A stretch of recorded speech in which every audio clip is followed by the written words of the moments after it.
Hello, good morning students. So I am Rajesh Chaurasia. So today we are going to start our new topic trigonometric table. ठीक है, तो आज जो हमने previous lecture में जो हमने ट्रिग्नोमेट्रिक जो रेशियो पढ़े थे उनकी आज हम कैसे हम उन ट्रिग्नोमेट्रिक रेशियो के एंगल की वैल्यू हम फाइंड करेंगे। ठीक है, तो बच्चों को बहुत ज़्यादा प्रॉब्लम होती है इन एंगल्स की वैल्यू को लर्न करने में, तो हमें ये रटना नहीं है। देखो रटोगे तो आज लर्न करो, आज रटोगे कल वापस भूल जाओगे, तो हमें इसको समझना है। तो देखो अब देखो ये टेबल बनाते कैसे, मुश्किल से मान लो आपके एग्जाम में यदि ये चीज़ आती है तो मुश्किल से 5 मिनट लगते हैं बनाने में, और मैं कुछ ट्रिक भी बताऊंगा जिसके थ्रू आप एंगल्स की वैल्यू को आप लर्न कर सकते हो। ठीक है, तो सबसे पहले बच्चों के माइंड में ये आता है कि सर ये एंगल्स की वैल्यू को जो ट्रिग्नोमेट्रिक रेशियो है इनको इनकी जो एंगल की वैल्यू होती है इनको कैसे लर्न करें। ठीक है, तो सबसे पहले हम देखेंगे कि ये टेबल कैसे बनाते हैं। तो सबसे पहले हमने क्या करेंगे हम 0 डिग्री 30 डिग्री 45 60 90, देखो इससे ज़्यादा भी होता है, बट यदि ये आपको आता है तो इनके थ्रू आप इससे ज़्यादा वैल्यू भी, ज़्यादा एंगल की वैल्यू भी फाइंड कर सकते हो। वो हम डिस्कस करेंगे नेक्स्ट वीडियो में। ठीक है, तो आज हमें बस आपको मिनिमम कितनी आनी चाहिए कि इन एंगल्स की वैल्यू, और उसमें भी बस यदि आपको एक की आती है तो आपको सभी की आ जाएगी। ठीक है, किसके अकॉर्डिंग, जो हमने लास्ट वीडियो में डिस्कस किया था वो चीजें आपको पता होगी तो आप ये सब कुछ कर दोगे। ठीक है, तो sine theta, cos theta, tan theta, cot theta, sec theta और कोसेक थीटा की हमें 0 डिग्री पे, 30 डिग्री पे, 45 डिग्री पे और 60 पे और 90 डिग्री पर क्या क्या वैल्यू होती है वो हमें फाइंड करनी है। ठीक है, तो इसके लिए देखो ट्रिक होती है। ट्रिक क्या मतलब, ये टेबल बनाते कैसे हैं। तो सबसे पहले देखो फर्स्ट स्टेप में हम क्या करते हैं कि 0/4, जैसे मान लो 0 to 4 टेबल काउंटिंग लिख दो। ठीक है, 1 नंबर लिख दो, 1 0 1 2 3 और 4, ये लिख दिया मैंने। ठीक है, अब इसके बाद इसमें 4 का डिवाइड कर देंगे। सबसे पहले हमने क्या लिखा 0 1 2 3 4, फिर इसके बाद ये मैंने 5 वैल्यू क्यों ली, क्योंकि 5 वैल्यू क्यों ली, क्योंकि हमारे पास एंगल कितने हैं 5, तो 0 1 2 3 4। ठीक है, और सभी में क्या करेंगे फिर 4 का डिवाइड कर देंगे, 4 का डिवाइड। ठीक है, चलो अब इसका क्या करेंगे, फिर रूट लगा देंगे, रूट ये ऐसे रूट लगा दिया।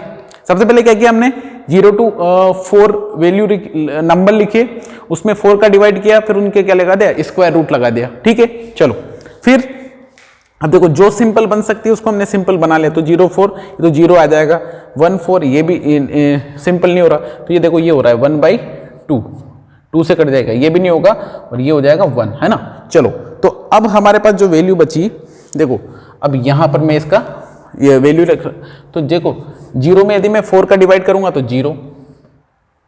ठीक है, और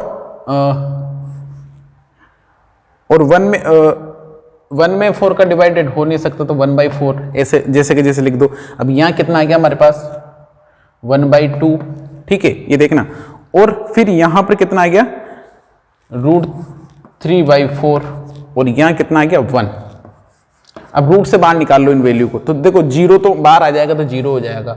1/4 का स्क्वायर रूट क्या हो जाएगा, देखो 1 का क्या होता है स्क्वायर रूट 1, और 4 का क्या हो जाएगा 2, स्क्वायर रूट आपको आता ही सॉरी, और 1 का देखो 1 हो जाएगा, 1 का स्क्वायर रूट क्या हो जाएगा 1, और ये रूट भी इसके अंदर ही है, तो ये 2 भी क्या है रूट के अंदर है, तो मतलब ये देखो √2 का √2 आ जाएगा, क्योंकि 1 का स्क्वायर क्या होता है 1, या 1 किसका स्क्वायर होता है 1 का। जैसे कि यहाँ पे 4 था तो 4 किसका स्क्वायर होता है 2 का, तो 2 आ गया यहाँ पे, है ना, इस तरीके से। तो अब यहाँ क्या आ जाएगा √3/2। ठीक है, और ये 1 का 1।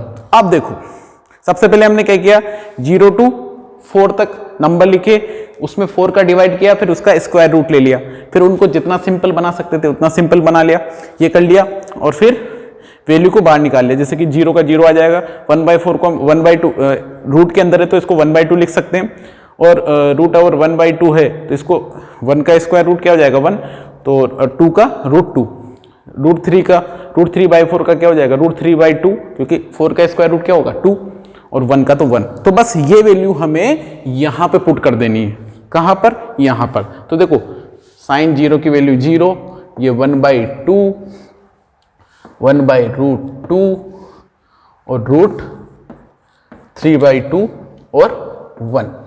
तो बस ये यदि आपके पास एक ये 5 वैल्यू आ गई 5 एंगल की, किसके लिए, साइन के लिए, तो आप अब सारे निकाल लोगे। कैसे, देखो अब हमें कुछ भी नहीं करना है, इसका ये अपोजिट से यहां से ये वैल्यू यहां रखना है। देखो ये 1 को हम यहां रखेंगे, फिर √3/2 को यहां रखेंगे और 1/√2 को अपन यहां रखेंगे, ठीक है, और ये 1/2 और फिर 1/2 को यहां रखेंगे और फिर 0 को यहां रखेंगे, ठीक है, 0 को हमने यहां रख दिया। अब देखो tan थीटा बराबर क्या होता है, हमने tan थीटा बराबर हमने लास्ट क्लास में पढ़ा था, tan थीटा बराबर होता है sin theta by cos theta, और थीटा क्या है, एंगल की वैल्यू, तो वो ठीक है।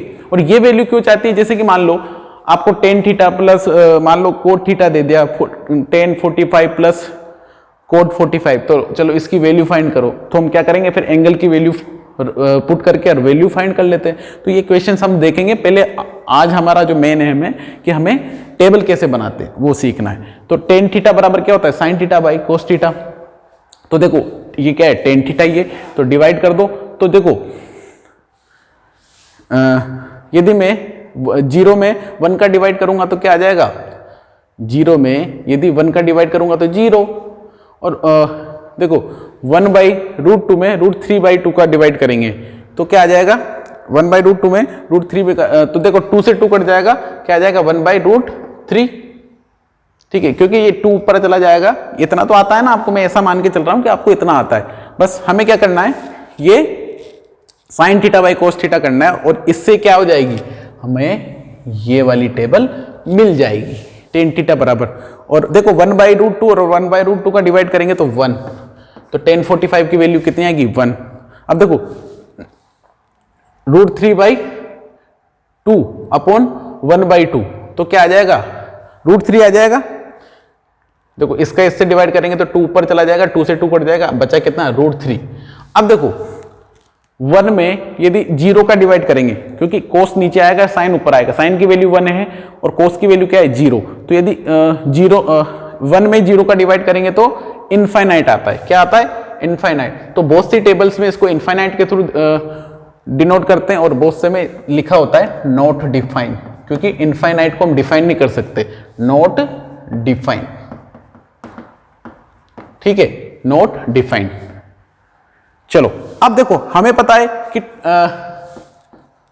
cot थीटा क्या होता है, 1/tan थीटा, ये हमने कल पढ़ा, ये सारे रेशो हमने कल पढ़े हैं। तो cot थीटा इक्वल टू क्या होता है, 1/tan थीटा। तो बस इसका उल्टा कर दो, तो देखो इसका उल्टा करेंगे इसका, तो 1/0 क्या हो जाएगा भाई, इनफाइनाइट या नॉट डिफाइन,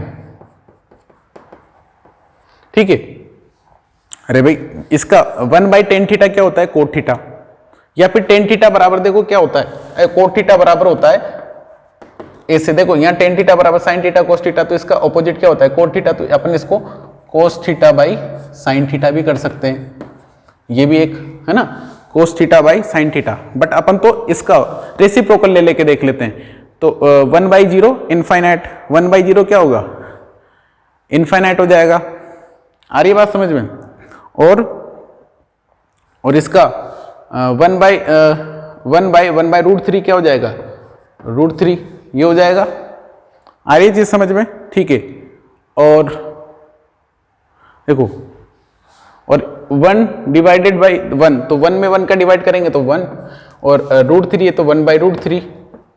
और देखो 1/∞ क्या होता है, 1/∞ क्या होता है, 0। अरे यदि कि मतलब एक बूंद में समुद्र का या ओशियन का डिवाइड करेंगे तो क्या होगा, 0 टाइम ही जाएगा अप्रोक्सीमेट, तो 0 है ना, तो इसकी वैल्यू आ जाएगी 0। इसको 1/∞ को हटा दो तो यहाँ क्या आ जाएगा, 0 है ना, 1/∞ क्या होगा, 0। चलो अब sec थीटा बराबर क्या होता है, हमने पढ़ा है sec थीटा बराबर क्या होता है, sec थीटा बराबर होता है 1/sec थीटा इक्वल टू होता है 1/cos थीटा। तो cos थीटा का रेसिप्रोकल ले लो, देखो cos थीटा तो 1/sec थीटा हो जाएगा। देखो ये किसके लिए है, ये cot थीटा इसके लिए तो सेक थीटा क्या हो जाएगा, इसके लिए तो 1 बाई कोस थीटा, ये कोस थीटा तो 1 by 1 by root three by 2, तो क्या हो जाएगा इसका रेसिप्रोकल क्या हो जाएगा, क्या हो जाएगा 2 बाई रूट थ्री और इसका क्या हो जाएगा √2, अरे 1 बाई इसका उल्टा क्या हो जाएगा 2 और इसका 1 बाई 0, तो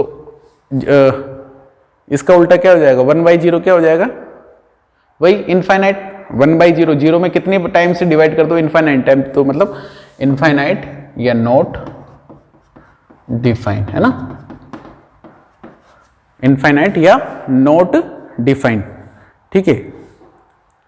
अब देखो कोसेक थीटा होता है, अब देखो इसके सामने वापस लिख रहा हूं, तो कोसेक थीटा होता है 1 बाई साइन थीटा।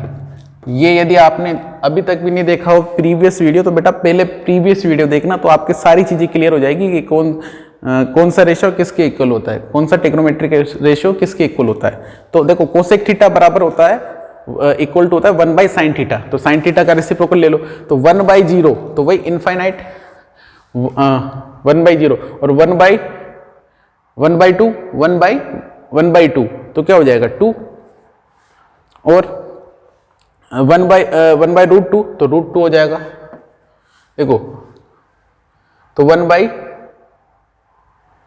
√3 बाई 2 तो √2 बाई √3 हो जाएगा और 1 बाई 1 तो क्या हो जाएगा 1।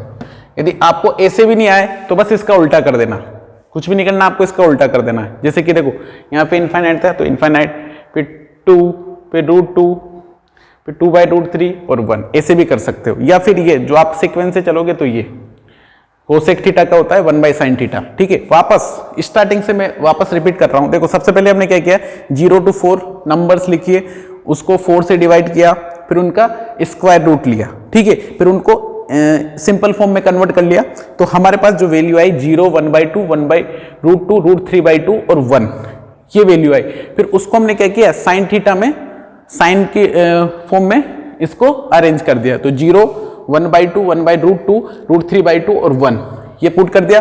और फिर क्या कर दिया, इस जो ये वैल्यू थे इसको अपोजिट यहां से इधर से लिखना स्टार्ट किया, तो 1 को यहां लिखा, फिर इसको यहां लिखा, फिर इसको यहां लिखा, फिर इसको यहां लिखा और इसको यहां लिखा। फिर हमें पता है कि टेन थीटा बराबर होता है sine theta by cos theta, तो हमने क्या किया इसमें 0 में 1 का डिवाइड किया, 1 बाई 2 में √3 बाई 2 का डिवाइड किया और 1 बाई √2 में 1 बाई √2 का डिवाइड किया, √3 बाई 2 में 1 बाई 2 का डिवाइड किया, 1 में 0 का डिवाइड किया, तो ये सारी वैल्यू आ गई। फिर हमें पता है कि टेन थीटा बराबर क्या होता है, टेन थीटा बराबर 1 बाई कोट थीटा है ना, तो कोट थीटा बराबर क्या हो जाएगा 1 बाई टेन थीटा, तो इसको आप ऐसे भी लिख सकते हो tan theta equal to 1 by cot theta है ना, ये तो इसका क्या कर दिया, इसका ऑपोजिट कर दिया, तो 0 ये तो 1 बाई 0 1 बाई √3 हो गया, 1 बाई √3 मतलब 1 के अपॉन में लगा दिया, तो ये देखो 1 बाई √3 हो गया, और ये 1 बाई इनफाइनाइट क्या हो जाएगा 0। फिर क्या किया सेक किसका उल्टा होता है, सेक थीटा होता है कोस थीटा का रेसिप्रोकल, तो कोसेक थीटा की वैल्यू को हमने क्या ले लिया रेसिप्रोकल में और हमें ये मिल गया। फिर कोसेक थीटा क्या होता है साइन थीटा का रेसिप्रोकल, तो हमने साइन थीटा का रेसिप्रोकल ले लिया और हमें ये मिल गई। या फिर हम इसको क्या कर सकते हैं, यहां से जैसे हमने साइन में किया था ना वैसे ही ये फिर ये फिर ये फिर ये फिर ये, तो इस तरीके से हमारी साइंटिफिक टेबल तैयार हो गई और हमें चीजों को रटने की जरूरत नहीं पड़ी, हमें बस समझना है। और यदि आपको ये कुछ लिखने की जरूरत नहीं, यदि आपको यदि ये कुछ भी नहीं करना तो आप बस ये 4 वैल्यू लर्न करनी है, 5 वैल्यू 0 30 45 60 और 90, तो इतना तो आप कर ही सकते हो। फिर उसके बाद बस हमें ये जैसे मैंने बताया ऐसे करना है। आई थिंक आपको ये वीडियो पसंद आई होगी। Okay, thank you.